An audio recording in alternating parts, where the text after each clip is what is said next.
नमस्कार मैत्रिणींनो, सर्वांना श्री स्वामी समर्थ। माझ्या आजच्या व्हिडिओमध्ये तुमचे स्वागत आहे। आज मी तुम्हाला नवरात्रीत नवमी दिवशी काय काय केले जाते हे मी तुम्हाला सांगणार आहे। तर शेवटपर्यंत व्हिडिओ बघत राहा आणि आवडल्यास लाईक करा। तर मी माझ्या व्हिडिओला सुरुवात करते। बुधवार दिनांक 1/10/2025 रोजी नवमी येत आहे। तर या दिवशी कन्यापूजन करावे। नवरात्रीच्या नवमीला कुमारी पूजन, सरस्वती पूजन आणि आयुध पूजन करावे। कुमारी पूजेत लहान मुलींना देवीचे स्वरूप मानून त्यांचे पूजन केले जाते। तर सरस्वती पूजेमध्ये पुस्तके आणि वाद्यांची पूजा करतात। यासोबतच अष्टमी आणि नवमी तिथीला लहान मुलींना देवीचे स्वरूप मानले जाते व त्यांची पूजा करण्याची प्रथा आहे।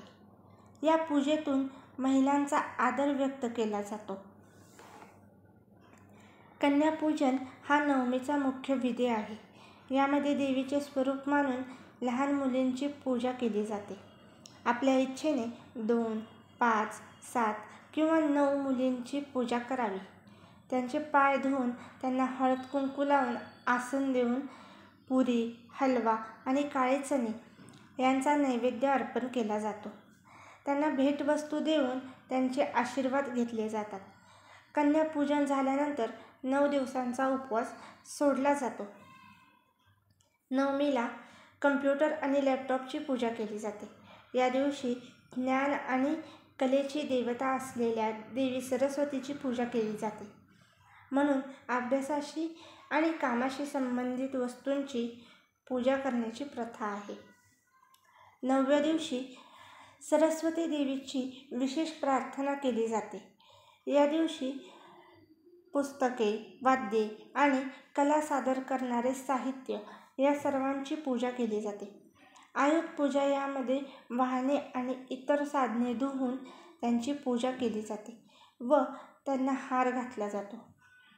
देवीला नवीन वस्त्र अर्पण केले जाते। हा एक खूप महत्त्वाचा विधी मानला जातो।